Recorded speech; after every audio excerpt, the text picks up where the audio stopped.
Es hora de Café y Palabras, conociendo más de la política, la economía y la sociedad de Costa Rica y el mundo, con el politólogo Claudio Alpizar Otoya. Escuche Café y Palabras de lunes a viernes, porque la política sí importa. ¿Qué tal, amigos? Buenos días, muchas gracias por estar en su programa preferido, en Café y Palabras. Yo muy agradecido, como siempre, de su sintonía, agradeciéndoles, que nos sintonicen siempre a través de Tica Visión Radio, Tica Visión Televisión, Radio Digital y Tica Visión Televisión, y también en nuestro canal en YouTube de Café y Palabras, al que los invitamos a que se suscriban para que estén refiriendo siempre programas anteriores, el del presente, y recibiendo también notificaciones de los programas futuros de Café y Palabras. Hoy vamos a conversar sobre economía para arrancar la semana como corresponde, y hemos invitado hoy lunes a don Francisco Esquivel, que además de ser un muy buen economista, un hombre que sabe de planificación, tiene la sencillez para explicarnos temas tan complicados en ocasiones como son los temas económicos. Entonces, nuestra parte importante del programa es con don Francisco Esquivel. Pero antes de hablar con Francisco, así pienso. Así pienso, con Claudio Alpizar. Es común oír a algunas gentes decir que la economía de un país se debe manejar igual que la de un hogar. No hay comparación.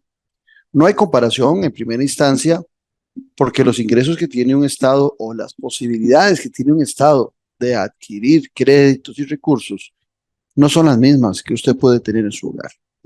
No es lo mismo que usted sea sujeto de crédito a que una nación a nivel internacional sea sujeto de crédito. Inclusive, por temas políticos, en muchas ocasiones las naciones son apadrinadas por potencias o por agencias financieras, grupos financieros, por intereses generales que pueden hacer atractivo a esa nación para su recuperación. En el caso de las familias, si usted no es sujeto de crédito, no tiene ninguna posibilidad de mejorar los ingresos y la situación de su familia. En la actualidad en nuestro país es muy seguro, casi me atrevo a decir, que estamos viviendo la desigualdad más grande de nuestra historia en temas de renta y de riqueza, más que en ningún otro momento de nuestra historia. Y eso sigue adelantándose porque no hay acciones que vengan a detener esa desigualdad y ese aumento de la pobreza. Recordemos que no es lo mismo tener un 20-25% de pobreza, 5,5 millones, a tener esa cantidad con 1,5 millones de habitantes, como alguna vez nos sucedió.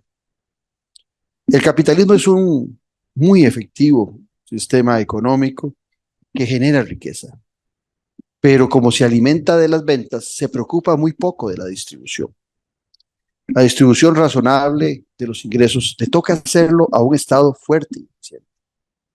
Y no es, como algunos plantean, que el Estado es muy avaricioso y le quita los recursos a quienes los producen. No, es que quienes producen los recursos, una nación como en el caso de Costa Rica, se dotan de una estabilidad política, de una estabilidad judicial, de una inversión en educación que hace nuestro país para los recursos humanos de esas empresas. De alguna manera, esas empresas tienen que retribuirle solidariamente a la sociedad con el pago de impuestos. Y es el Estado al que le toca regular esos ingresos, esos impuestos, y también velar por salarios crecientes, por el desarrollo de la infraestructura que le sirve a ricos, a pobres, por programas sociales que también le sirve a ricos y a pobres por diferentes circunstancias, a uno para formarlos y a otros para que tengan recurso humano. Programas sociales que también van dirigidos a favorecer a esos que nacen en situación desfavorable, que no escogieron nacer en esa situación, y que el Estado también los requiere como buenos ciudadanos y también como mano de obra calificada para el desarrollo de las actividades de esas empresas privadas. También al Estado le corresponde la lucha contra el fraude, contra esos que se niegan a seguir las normas establecidas para el desarrollo de sus actividades. Entonces, esa comparación que con frecuencia se hace de que un gobierno tiene que manejar sus recursos como una familia, está falseada, sobre todo por la falta de solidaridad que esas decisiones o esos discursos promueven con aquellos que están en una situación desfavorable. No es lo mismo para una familia acudir a créditos, a tener ingresos, como lo es para un país. Estamos en Café y Palabras porque la política sí importa. En breve volvemos con Café y Palabras con Claudio Alpizar.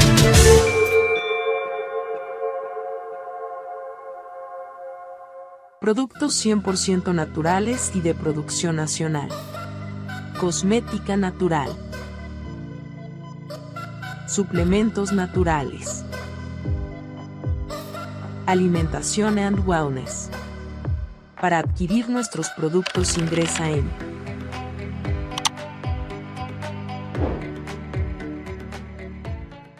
Disfruta de la aventura en familia con tu nuevo MG RX8, el SUV más grande para 7 pasajeros. En la ciudad, la playa o la montaña, Costa Rica es para disfrutarla con el más grande, con el MG RX8, con tracción 4x4, 6 modos para manejo, un gran espacio interior y la tecnología de vanguardia para disfrutar en familia del confort en cualquier terreno. Descubrí el nuevo MG RX8 desde $698 al mes en nuestras sucursales de La Uruca, Curridabat, Multiplaza Escazú o en www.mg.cr. Aplican restricciones. Ya a la venta, el nuevo libro del politólogo Claudio Alpizar Otoya. Gobernabilidad y gobernanza, fuentes del desarrollo democrático de la nación. Un libro para comprender la diferencia de dos conceptos claves, que son dos caras de una misma moneda. Gobernabilidad y gobernanza, fuentes del desarrollo democrático de la nación. A la venta en las librerías de la Universidad de Costa Rica y en librerías internacional. También lo puede buscar y adquirir en Amazon. Estamos de vuelta en Café y Palabras con el politólogo Claudio Alpizar.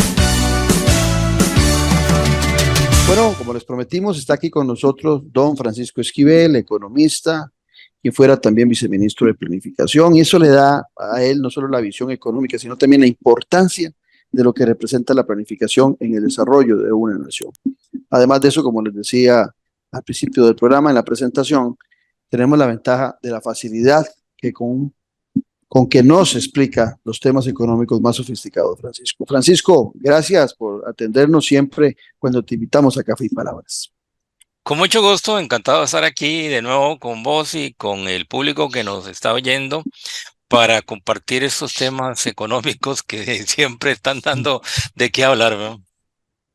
Francisco, me gustaría, antes de entrar a detalles, que nos dieras una visión de la situación económica del país, fortalezas y debilidades que estamos teniendo hoy en nuestra nación. Sí, hace unos días hablaba con un amigo y me decía exactamente la misma pregunta. Y me dice, pero todavía no me des detalles, decime en general cuál es tu visión. Le digo, mira, imagínate como que vos tenés un enfermo en un hospital, ¿no? Que está, poco a poco se le fue deteriorando la salud, lo tuvieron que internar y cayó en estado vegetal. ¿Eso qué quiere decir? Ahí está y se mantiene por mucho rato en estado vegetal. Ni mejora ni empeora. Entonces, y todo el mundo está atento a ver. Te agrego algo, y asistido. Y asistido, sí, precisamente. Entonces, pero me decía mi amigo, pero bueno, pero ¿eso qué significa? De que a veces vos ves como que está mejorando sin despertar, pero se vuelve otra vez a la situación estable. Y a veces como que se va a poner mal, pero sin embargo se recupera y ahí pasamos. No llevamos muchos años. Yo diría que después de la pandemia, y esto es muy importante, porque ahora uno se concentra en los últimos 2 años que han sido terribles, desde el punto de vista de una mala gestión y sobre todo, como mencionabas en el comentario al principio, una gestión que en la parte distributiva ha empeorado la situación de la población, lo cual tiene implicaciones económicas, ¿verdad? Que ahora podemos ver. Pero no solamente eso, o sea, no veamos 2022, vámonos de 2017, 18 al presente. Ya uno veía indicadores en 2017-18 preocupantes. La economía iba creciendo cada vez menos. El desempleo se hacía crónico, no había manera de bajarlo. La tasa de pobreza, como mencionabas ahora, no bajaba del famoso 22, 23, 20%, como hasta el presente, ¿no? En eso se nos vino la pandemia. Y la pandemia nos puso el enfermo ya en una situación más crítica. Además de estar en estado vegetal, los signos decían que estaba cada vez más crítica. Por dicha, de alguna forma se sorteó la pandemia y recuperamos algo de la situación, digamos, prepandemia. Pero no hemos logrado llegar ni siquiera en los indicadores más importantes, excepto lo fiscal, eh, a lo que era antes de la pandemia. Entonces, estamos en una situación donde el empleo es igual o un poquito más bajo que lo que era antes de la pandemia. La pandemia quitó cerca de 450,000 empleos, o sea, y hubo un rebote. Y hay muchos que dicen, bueno, sí, pero ese rebote nos permitió recuperar lo que había perdido la pandemia y ahora estamos mejor. No, falso. Las estadísticas del INEC no mienten. Todavía el nivel de empleo que hay ahora es más bajo que el que había antes de la pandemia, que de por sí era malo. Este, Ujú. y ahí estamos con el agravante de que alrededor de 150,000 personas han salido de la fuerza de trabajo. O sea, personas en edad productiva de 15 años y más, que antes decían estoy buscando trabajo, hoy llega el INEC, los entrevista y les dice, ¿ustedes están buscando trabajo? No, ya nos desmoralizamos, ya no salimos del mercado de trabajo. Y entonces agrava más la situación, porque si tenemos... A alguna gente, perdona Francisco, a alguna gente le cuesta comprender eso que acabas de explicar de la fuerza laboral y la gente que se retira porque dice, "Hey, si ocupan trabajo, ¿cómo se van a retirar? ¿Qué van a hacer? ¿Van a vivir del aire?" El ministro de Hacienda, de una forma muy irresponsable, hace algunos meses dijo que era que la economía estaba tan bien que ya esa gente no ocupaba trabajar, que en sus núcleos familiares los ingresos eran altos y entonces por eso habían decidido salirse del mercado laboral. Pero a muchos ciudadanos les cuesta comprender cómo alguien que está buscando trabajo de repente dice, no, ya no busco más, no se consiguen fuentes de trabajo, me quedo en la casa. Entonces dirá, alguien que hace eso es porque tiene recursos en su hogar o porque vive de la renta y de repente decide mejor seguir viviendo de la renta que buscar trabajo. Pero sabemos que el problema es mucho más profundo. Sí, el problema es mucho más profundo y bueno, cabe la posibilidad de que la persona o las personas busquen apoyo familiar. Eso uno habla con mucha gente y efectivamente se cuentan historias de familias, de gente que se quedó sin dinero como para pagar el alquiler. Me voy para de mi tata, mi mamá, ¿no? Y comienzo ahí a vivir a costillas de la familia un rato, pero eso tiene un límite. Hay otra forma que lamentablemente la observa uno con frecuencia y es creciente, y es que muchos de esos que dicen, ya no estoy buscando trabajo, en realidad sí tienen un trabajillo, solo que no lo dicen al encuestador del INEC. Ujú. Y ese trabajillo está en todos los barrios, en las esquinas de los barrios, actividades del menudeo ilegales. ¿Ah? Mm. Y eso es en parte lo que varios economistas creemos que es lo que le está dando un poquito de oxigenación al enfermo en estado vegetativo, le está dando un poquito de ánimo, pero insuficiente para resolver el problema. ¿Ah? Francisco, y Y además de eso, hay que incluir que también, me corregís, pero si mal no recuerdo, en esas encuestas, en esas mediciones, la mayoría que se retiran del mercado son mujeres, o sea, a lo mejor ah, algunas de ellas, a lo mejor algunas de ellas tienen la fortaleza de que su pareja tiene trabajo, pero algunas también terminan yendo a buscar asistencia a algunos programas sociales en el país. También por ahí es un tema bastante delicado. Sí, efectivamente, el impacto sobre la fuerza laboral femenina es más fuerte, no solamente por desigualdad de salarios, sino por dificultad de que las acepten. O sea, hay una serie de mecanismos de rechazo, etcétera. Y con esta situación, pues desde luego se agrava. Y además, si van a los programas sociales, de los programas sociales están cada vez más recortados, ¿va? Correcto. Entonces es una dificultad para hacerlo, ¿va? Ahora, pero siguiendo, digamos, el inicio de tu pregunta, fortalezas y debilidades del enfermo que está en estado vegetal, este, hay que reconocer que el país tiene una capacidad importante de crecimiento en algunas áreas donde se aprovecha fuerza de trabajo altamente capacitada. Las zonas francas, por ejemplo. Ujú. O sea, eso es una fortaleza. Lo que pasa es que es una fortaleza que nos confunde, porque algunos creen que con solo eso ya vamos a resolver el problema de crecimiento y el problema de empleo. Pero no hay que negar que eso está ahí. El mismo turismo. Es una fortaleza, solo que no bien trabajada. Alguna vez me tocó, sobre todo en una clase, algún estudiante que trabajaba en turismo, me dice, no, no, profesor, pero eso no es una exageración. Vea usted cómo está creciendo el turismo. Le digo, sí, pero veámoslo con visión más amplia. Tenemos la infraestructura suficiente, tenemos las condiciones hoteleras, las carreteras y demás, los mismos aeropuertos para recibir más turistas. Yo siempre doy el ejemplo, porque me tocó trabajar varios años en República Dominicana, de que en República Dominicana, que es un competidor con nosotros, como cuando dicen en el fútbol, viene un partido, tal equipo contra tal, son rivales directos en la clasificación. Bueno, República Dominicana es un rival directo con nosotros en turismo. República Dominicana tiene 6 aeropuertos de nivel internacional para recibir turistas. Nosotros tenemos el Santa María, que ya está aceptado a regañadientes de que va a terminar su capacidad para recibir turistas, y tenemos a medio caminar el famoso aeropuerto de Liberia, con sus reparaciones o no reparaciones, pero eso no es suficiente. O sea, tendríamos que tener más, ya más de un experto ha dicho, habría que tener un aeropuerto en la zona norte, un aeropuerto decente en Limón, otro en la zona sur, etcétera. Y las Ujú. carreteras ni para qué. Me tocó Y, y- recibir, y- y te agrego algo ahí, Francisco, un dato nada más. Antes de la pandemia estábamos en 3.200.000 visitantes turistas que venían a nuestro país. En la actualidad no hemos llegado, no hemos recuperado esa fortaleza, ese monto. Y en República Dominicana leía que están a punto este año de superar los 11 millones de turistas. sí.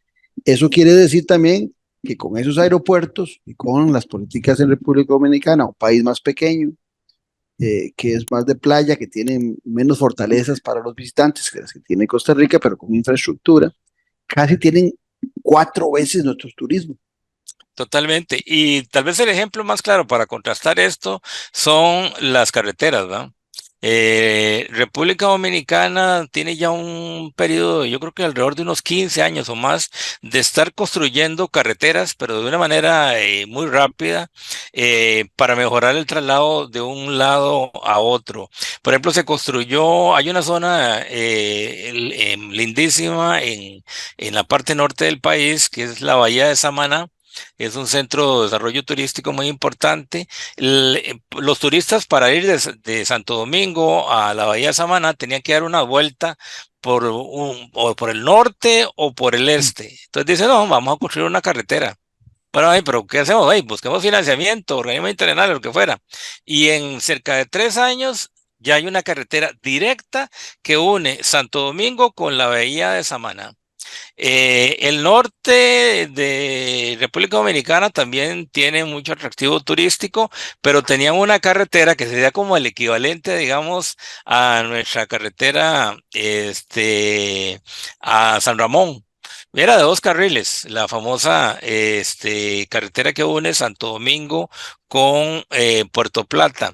Bueno, eso no puede ser. Para desarrollar el turismo hay que hacerla mejor. Entonces, el gobierno anterior, o sea, el que se acaba de elegir ahora, plantea un proyecto, creo que es cerca de 200 millones de dólares para ampliar la autopista Duarte, y la amplían de 2 carriles a 4 carriles. Una belleza.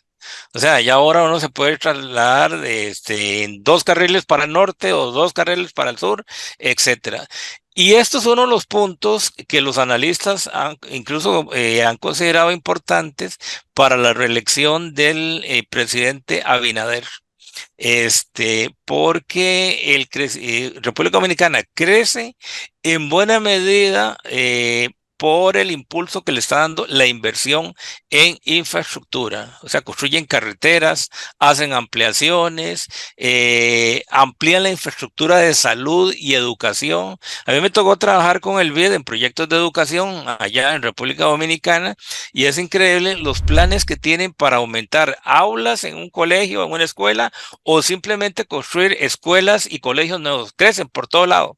Y todo eso significa inversión, que se traduce en empleo, ¿va? Además de lo que genera el turismo. Y desde luego ellos también tienen una zona franca que yo no la deseo, digamos, porque es zona franca típicamente de maquila, pero eso les da empleo. Bueno, solo para citar eso, ¿va? Bueno, yo diría que Costa Rica tiene todo su punto positivo en esa posibilidad de exportación, pero Ujú. nos hemos confundido pensando que con solo zona franca no la podemos jugar, y eso es un error terrible. Ahí hay que, uno de los grandes retos para la próxima administración, ya yo doy por perdido los 23 meses que faltan para salir de esta negra historia en la que estamos, pero digamos, para la nueva administración el gran reto es una diversificación hacia el sector agrícola, en capacidad de exportación, agrícola y agroindustrial, donde hay un gran potencial. Ahí podrán decir, pero exportamos piña, mire, y exportamos frutas y demás. Y tenemos que decir, sí, exportamos eso a pesar de. O sea, a pesar de la falta de políticas productivas. Desde hace más de 30 años se han hecho diagnósticos clarísimos. Recuerdo uno del INCAE, donde trajeron a Michael Porter, el gurú de la Ujú. gerencia, y a Jeffrey Sachs a que hicieron un estudio y descubrieron el agua tibia. Dijeron, ¿saben qué? Ustedes tienen un gran potencial de crecimiento exportador en la agricultura. Entonces comiencen a apostar sobre eso. Desarrollen inversión para favorecer la inversión en la agricultura y exportación, traigan empresas extranjeras que aporten a ese crecimiento, etcétera. Eso fue hace 30 años. Incluso recuerdo que y fue un estudio para toda Centroamérica.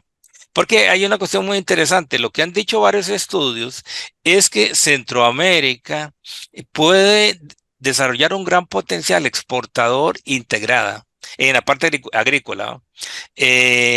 Por diferentes razones, porque nos parecemos mucho en términos de tierras, climas, etcétera, pero podría incluso hasta haber complementariedades, etcétera, en la parte científica, tecnológica. Por esa misma época que el Saxi Porter hicieron el diagnóstico, que fue hace como 30 años, un equipo de estudio dirigido o financiado por la Unión Europea, por el ex vicepresidente de Guatemala, ahorita se me escapa el nombre, que estuvo en la OEA. Eh, Hicieron un estudio y salieron con resultados muy, muy, muy similares. El potencial que tiene la parte agrícola, tanto para desarrollar el mercado interno como el externo, de Centroamérica es fundamental, y Centroamérica tiene que apostar ahí a desarrollar eso. Ese es un área que nos falta, y ahí está una debilidad. Y la otra debilidad para el crecimiento, encadenando con el comentario que hacías ahora, sobre distribución y desarrollo del mercado, es el mercado interno. En estos momentos tenemos el mercado interno deprimido. Uno ve las estadísticas del Banco Central y ve que en un año el consumo crece un poquito, pero luego vuelve a crecer. Por ejemplo, la proyección ya para 2024 del Producto Interno Bruto, el Banco Central está aceptando que el consumo va a crecer muy moderadamente este año. Lo cual es totalmente lógico, tomando en cuenta el nivel de desempleo que hay, las políticas de austeridad que restringen los salarios en el sector público, que reducen las pensiones, que restringen la inversión del sector público en infraestructura, etcétera. Todo eso que en general en el mundo se conoce como políticas de austeridad, es una tendencia de enfoques conservadores en el mundo, donde dicen, no, mire, lo que tenemos que hacer es tocarnos la faja, bajar los déficits fiscales y eso hará que el Estado se achique un poco y le dé oxigenación al sector privado. Y en eso van a venir oleadas de inversión extranjera y eso es lo que nos va a dar crecimiento. Costa Rica ha aplicado ese esquema durante varios años, en esta administración lo aplican, es digamos que la filosofía de acción del ministro de Hacienda todos los días, ¿va? Pero incluso en los últimos 6 meses nos ha superado ampliamente en esa filosofía el gobierno argentino, con esa política de austeridad, recortando todo lo que es gasto social, subsidios a los servicios básicos. Por ejemplo, ahora le están recortando los subsidios a las tarifas de gas. Y eso, alguien aquí en Costa Rica diría, bueno, entonces no consumo el gas, sino que me voy para electricidad. No, pero es que en Argentina los sistemas de calefacción dependen del gas. Y Correcto. ya estamos llegando, es más, hoy, justamente 21 de junio, el viernes pasado, 21 de junio, comenzó el invierno en Argentina. Se van a congelar. No pueden, ya los canales de televisión más críticos entrevistan a la gente y les dicen, ¿qué va a hacer usted con el gas tan alto? No puedo prender la calefacción. ¿Y cómo se va a calentar? No sabemos, ¿va? O sea, eso hace 5 o 6 años sucedió con el gobierno de Macri en Argentina. Y los reportajes de los periódicos a veces eran tétricos, donde reportaban con fotos amarillistas gente que encontraban muerta en la mañana en las calles, porque no se había logrado, no había logrado un lugar para lograr dormir, digamos, de manera caliente, ¿va? Bueno, eso lo tenemos aquí en Costa Rica, esa política de En eso, austeridad. Fran, en eso, Fran, yo creo que hay una mala interpretación de lo que es la palabra racionalizar. Racionalizar está muy ligado a la razón, al cerebro. Cuando uno dice racionalizar eh, los recursos económicos del país, eso quiere decir utilizarlos con inteligencia. Eso Sí. no debería estar referido a disminuir la inversión social. Pero aquí muchos compran la idea de que racionalizar los recursos económicos es disminuir los programas sociales. Entonces vemos que avancemos, más de 100.000 becas menos, Sí. la inversión en el BAMBI y en el Ministerio de la Vivienda se reduce sustancialmente para el desarrollo de viviendas. Ajá. Y así podríamos ir a muchos otros temas más, reducir la inversión en salud, reducir la inversión en infraestructura, detener muchos proyectos de infraestructura que ya están financiados. Ese tema de la racionalización, yo te detuve nada más porque me parece que es importante que el ciudadano comprenda algo de lo que yo decía en el comentario inicial y que vos lo estás acentuando con tu exposición, que es el tema de que no podemos manejar, como con simpleza algunos dicen, la economía de una nación como la economía de una casa, que eso no es cierto por diferentes situaciones. Y el caso que vos planteabas de Argentina, también a mí me sorprende porque a nivel de noticias internacionales muchos medios dicen, Milei logró disminuir el déficit o esto y el otro, pero momento, ¿a costa de quién se disminuye ese déficit?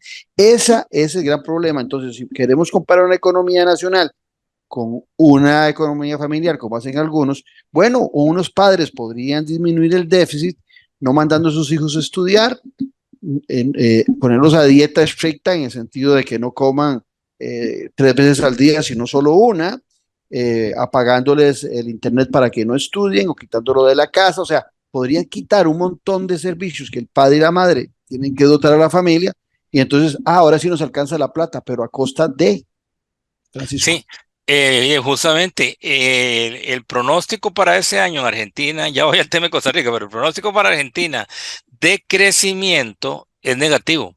Se espera que la economía argentina baje 4 o 5% este año. ¿Por qué? Porque la gente no tiene cómo comprar alimentos. La carne, que es un producto de consumo de la cultura argentina, ya los argentinos dicen, ahora consumimos menos carne o no consumimos carne. En la parte médica, incluso, vi un reportaje hace unas semanas que realmente me dejó impactado. Un reportaje del canal C5N de Argentina donde fueron a ver, a entrevistar a las farmacéuticas, a las farmacias, y entrevistaron a los farmacéuticos. Y mire, ¿cómo ve usted las compras de medicamentos por parte de la población? Y entonces dice, estamos bajando, o sea, estamos Ujú. bajando. Dice, es más, alguien dijo ahí, yo tengo 3 farmacias, ya estoy cerrando una y me quedo solo con 2 porque no puedo vender. Dice, y me toca ver casos pues terribles de la gente que llega y se tiene que volver sin comprar. Y en eso el periodista que estaba entrevistando al farmacéutico, entra alguien, hace una compra y cuando sale lo entrevista y le dice, mire, te estaba comprando sus medicinas, sí, a medias. Imagínese que yo tengo un problema de diabetes y me mandan un medicamento. Entonces yo voy y le pregunto al farmacéutico cuánto cuesta la cajita que trae 2 blisters y me dice tanto. Entonces yo le digo, no tengo, deme solo un blister. Entonces le dice el farmacéutico, pero usted tiene que tomarse el tratamiento completo. De no tengo. Pues lo que Sí, voy a hacer es que un día me lo tomo y otro no. Pero eso es incorrecto desde el punto de vista médico. Pero ¿de dónde saco yo para poder consumir? correcto. Entonces, eso tiene un impacto social. La persona que va a deteriorar su salud, pero tiene un impacto económico, bajan las ventas. Ujú. Y en general, la austeridad mal vista, pensando que lo mismo de la familia se puede aplicar a la economía, tiene un impacto terrible que en el caso de Argentina es una reducción del 5% del Producto Interno Bruto en este momento. Milei, que obviamente es un ejemplo dramáticamente claro del dogmatismo neoliberal, dice, no, hay que tener paciencia. Porque eso es el efecto de un ajuste de corto plazo que tiene que ser duro para que pueda rendir efecto. Pero espérense en que pronto van a ver ustedes donde va a venir la oleada de inversión extranjera, donde van a ver que la situación está estable, que no les cobramos impuestos excesivos, que les facilitamos las inversiones. Acaban de aprobar un mega paquete de medidas fiscales y demás a mi ley y aprobaron un reglamento que se llama RIGI, Ujú. Reglamento de Incentivos a la Gran Inversión. Y eso es atraer inversión diciéndoles, véngase, no les cobramos impuesto, les damos todas las facilidades que ustedes necesiten para invertir. Y él confía en que eso le va a atraer inversión extranjera. Estoy seguro que va a pasar lo mismo que con Macri, que aplicó algo más o menos parecido. Bueno, pero volvamos a Costa Rica. Entonces, ¿qué es lo que pasa acá? Nosotros tenemos, el gobierno puede decir, ah, no, mire, estamos creciendo entre el 4 o el 3,8 para este año. En principio, el Banco Central pone su pronóstico de crecimiento en 3,8% del Producto Interno Bruto. Eso quiere decir que va a haber aumento de la producción. Solo que cuando uno va a ver las estadísticas del Banco Central, ¿en qué están basando ese pronóstico? Lo están basando en crecimiento de zona franca, pero en zona franca ellos mismos admiten que este año va a bajar el crecimiento. Zona franca básicamente lo que hace son exportar productos como los chips de Intel, equipo médico, etcétera, y también exporta servicios. Esto hay que explicarlo un poquito más. ¿Qué es exportar servicios? Bueno, aquí hay en zona franca una cantidad enorme de empresas que, por ejemplo, hacen servicio de contabilidad para sus casas matrices en otro lado. Entonces, digamos, por ejemplo, aquí hay una empresa, hay una oficina acá enorme, grande, estamos hablando de 100, 200, 300 empleados, que gracias a las facilidades que da Internet, por correo electrónico, pongamos un ejemplo concreto, digamos, alguien produce papitas tostadas en Argentina. Ujú. Hay una empresa, bueno, Pringles, pongámoslo así. Aquí hay una empresa, hay una oficina de la corporación que produce Pringles aquí en Costa Rica, en Forum, en Santana, donde el que está en Argentina dice, bueno, voy a aumentar la producción de Pringles, papitas Pringles. Entonces le mando un correo electrónico acá con la proforma que le dio el proveedor. Necesito comprar tantas toneladas de papas cotizadas a tantos pesos. Aquí un muchacho costarricense, un muchacha, revisan la proforma. Ellos llevan ahí en su computadora el presupuesto y demás. Dicen, sí, hay presupuesto para comprar papas, ok, y vamos a ver quiénes son los bancos que trabajan con nosotros. Y desde aquí mismo manda la orden de pago al banco en Argentina para que le pague al proveedor de papas. Eso es lo que se llama exportación de servicios y eso está haciendo aquí de manera muy amplia. ¿Por qué se hace aquí? Porque las empresas han encontrado personal costarricense joven, entre 20 a 35 años, con capacidad, incluso sin tener preparación en administración ni en contabilidad. Nada más con solo que sea profesional, que maneje bien el inglés, le dan una capacitación de unos 2 meses o eventualmente lo mandan a la casa matriz a prepararse y desde aquí llevan eso. Eso es lo que nos Ujú. está dando crecimiento en servicios, además de lo que he mencionado en bienes de chips de Intel, equipo médico, etcétera. Eso nos está dando crecimiento, pero es insuficiente. Porque para este año el Banco Central piensa que el consumo ya en el mercado interno va a crecer, pero va a crecer cada vez más lento. O sea, la tendencia que tenemos es, si el año pasado crecimos 4.1, 4.2, ya este año estaban aceptando que es 3.8. Y tan localizado el crecimiento, eh, como lo mencioné por la estadística de empleo, no nos permite aumentar el empleo. Entonces, por eso es la figura del enfermo en estado vegetal.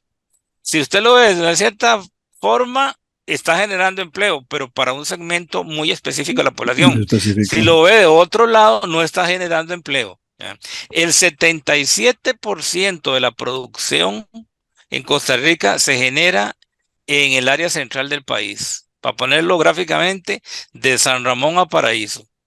Ahí está concentrado el 77% de la producción.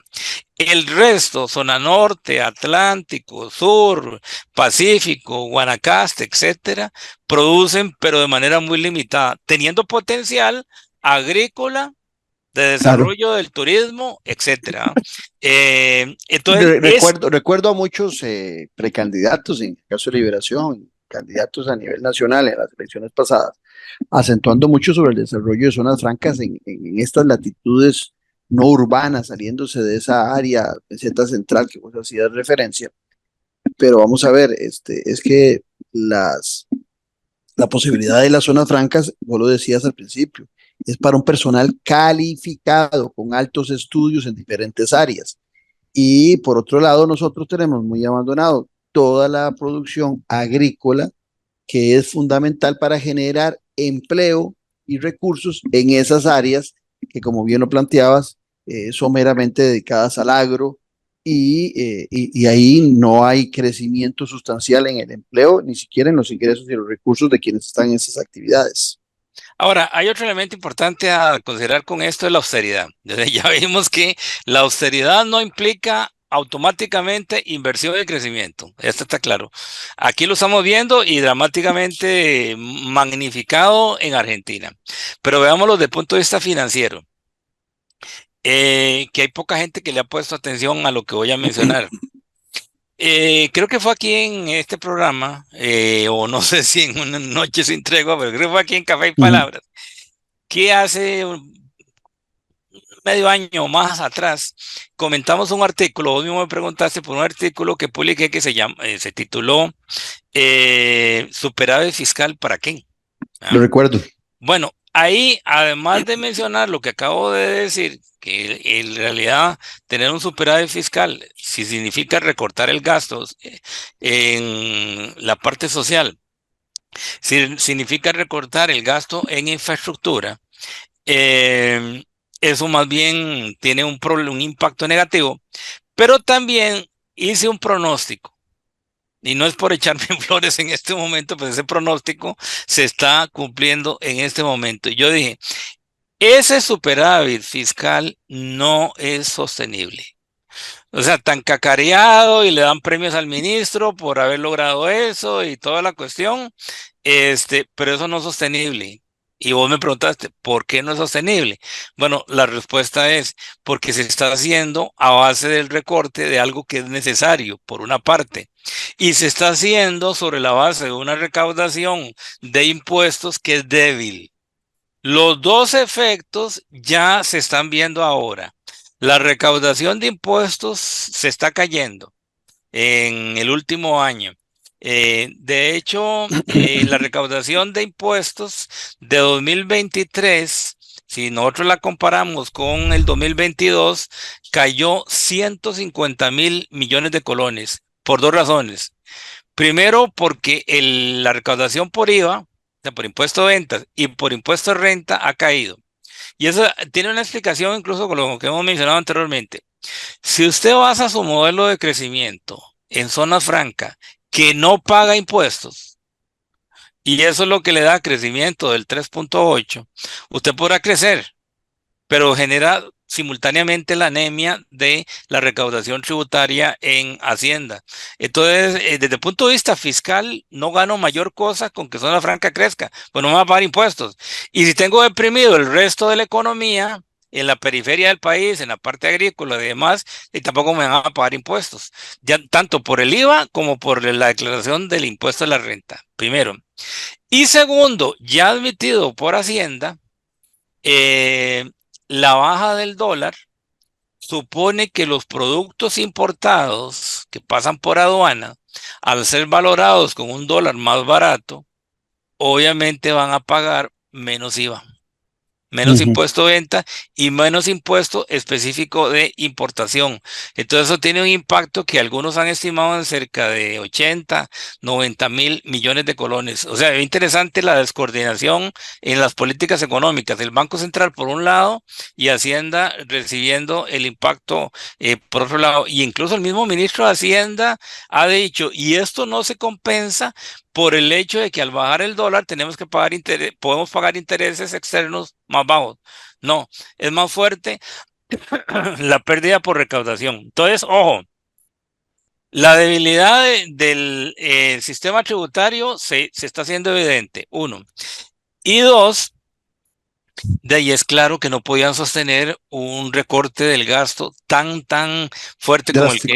como el que están haciendo. Entonces, ¿qué les tocó? Ya están reconociendo algunos aumentos de salarios retroactivos y entonces el ministro de Hacienda cuando le pregunta, mire, y ya el déficit fiscal se le está aumentando. Y, pero es que y es curioso, es como para hacer casi un video de TikTok, reflejar al ministro de Hacienda ahí quejándose es que tengo que pagar ese retroactivo de salarios, ¿de qué quieren que haga? Pero entonces, ¿qué quiere que haga la población que está empleada sin el ajuste salarial? Entonces, eso era lo que yo decía.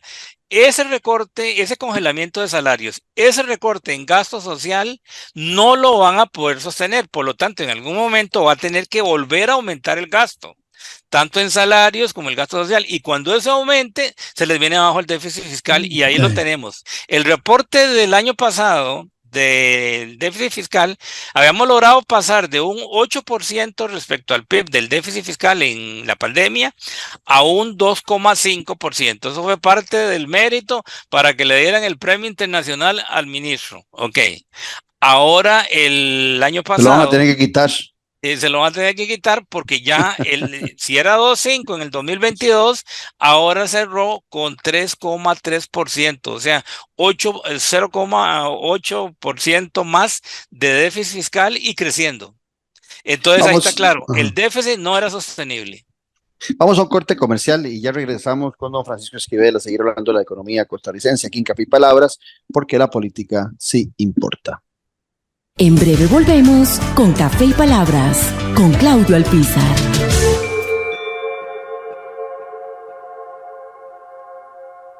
Productos 100% naturales y de producción nacional. Cosmética natural.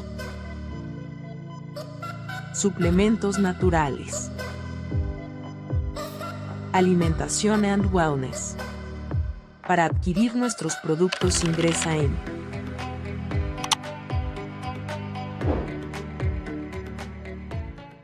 Disfruta de la aventura en familia con tu nuevo MG RX8, el SUV más grande para 7 pasajeros. En la ciudad, la playa o la montaña, Costa Rica es para disfrutarla con el más grande, con el MG RX8, con tracción 4x4, 6 modos para manejo, un gran espacio interior y la tecnología de vanguardia para disfrutar en familia del confort en cualquier terreno. Descubrí el nuevo MG RX8 desde $698 al mes en nuestras sucursales de La Uruca, Curridabat, Multiplaza Escazú o en www.mg.cr.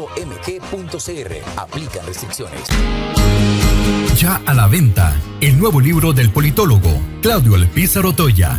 Gobernabilidad y gobernanza, fuentes del desarrollo democrático de la nación. Un libro para comprender la diferencia de dos conceptos claves, que son dos caras de una misma moneda. Gobernabilidad y gobernanza, fuentes del desarrollo democrático de la nación. A la venta en las librerías de la Universidad de Costa Rica y en librerías internacional. También lo puede buscar y adquirir en Amazon. Estamos de vuelta en Café y Palabras con el politólogo Claudio Alpizar. Continuamos conversando con el economista Francisco Esquivel sobre el estado de situación de la economía en Costa Rica. Francisco, y dentro del marco de lo que has dicho, ¿cuáles son las perspectivas que mirás de aquí a la conclusión de este gobierno que antes nos dijiste, lo advierto, que no tenían muchas grandes expectativas de mejores resultados para la conclusión de esta administración del presidente Rodrigo Chávez? De todo igual, por eso la figura del enfermo en estado vegetal, ese enfermo en estado vegetal le quedan todavía 23 meses, ¿verdad? Cruzando los dedos de que en el 2026 haya un cambio para progreso. El 2026 es toda una incógnita políticamente lo que pueda pasar. Ya esto lo analizás vos con tus colegas politólogos.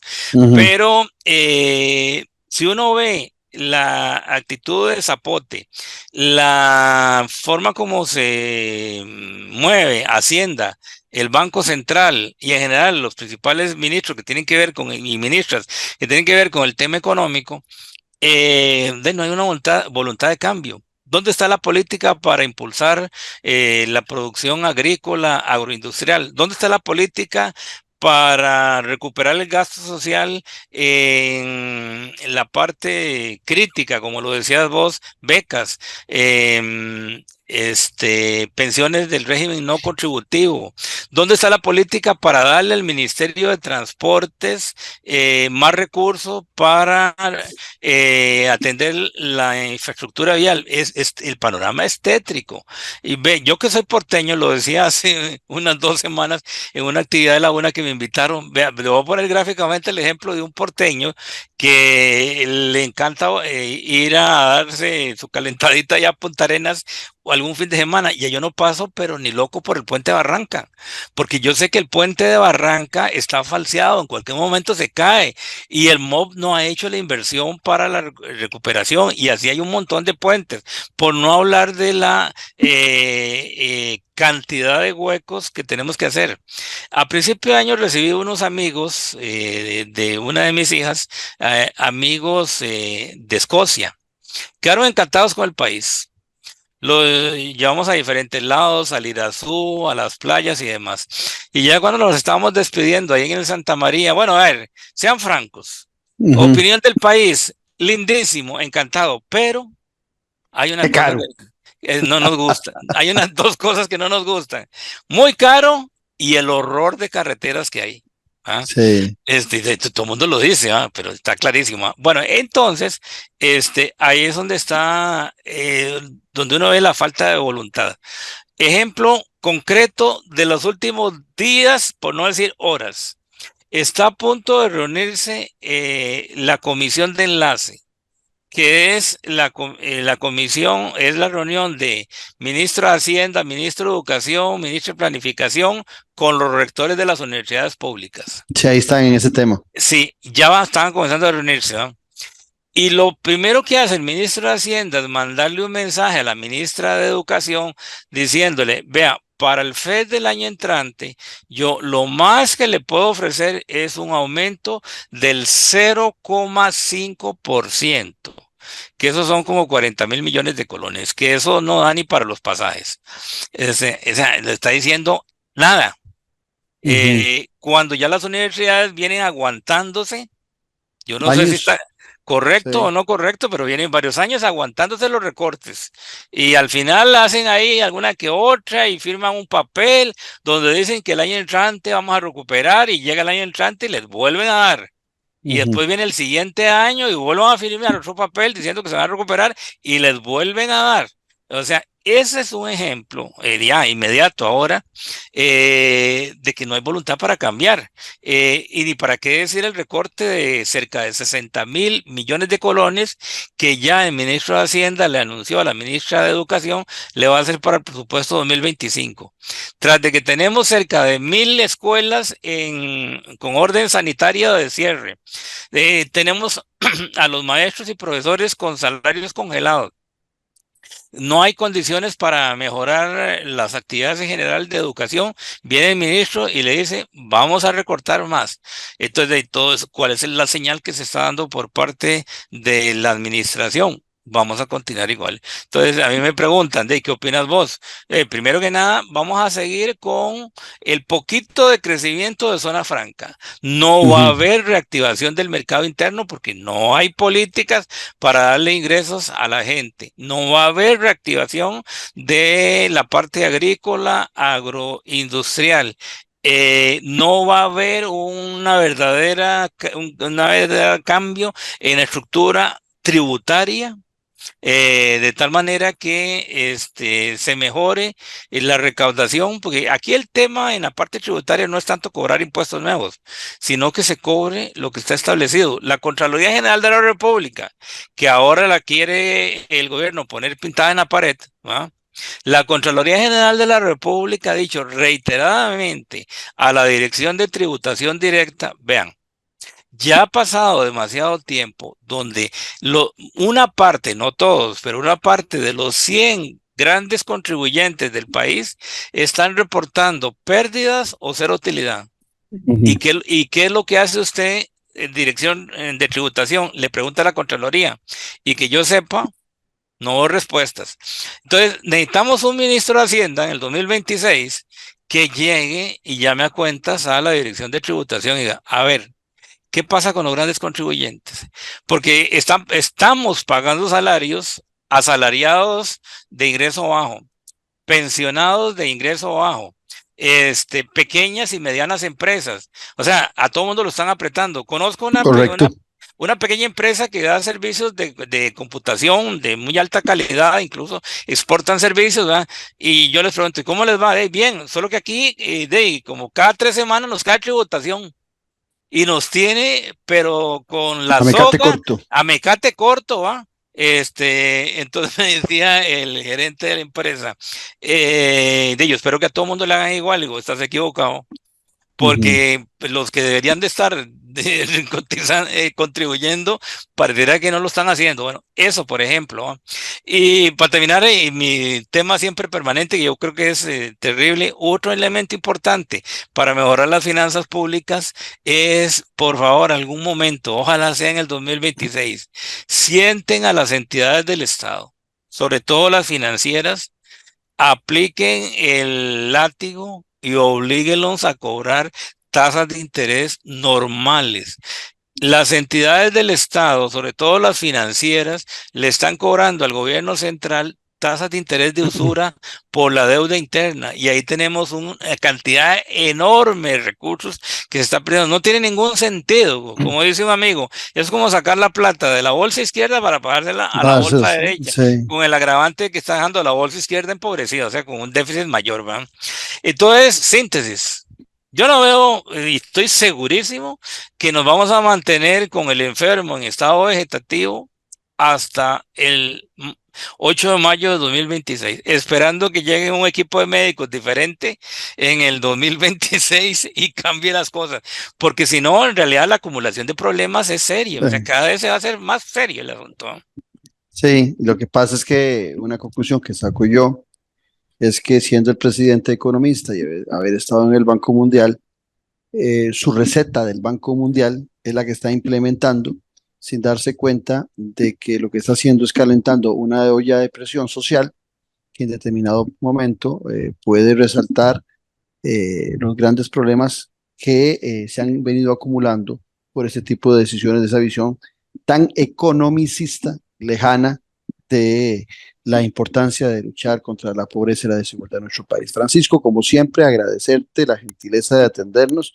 Nos dejas con los pelos parados, en el caso mío unos poquitos que me quedan, pero sin duda agradecerte por tu claridad y tu exposición.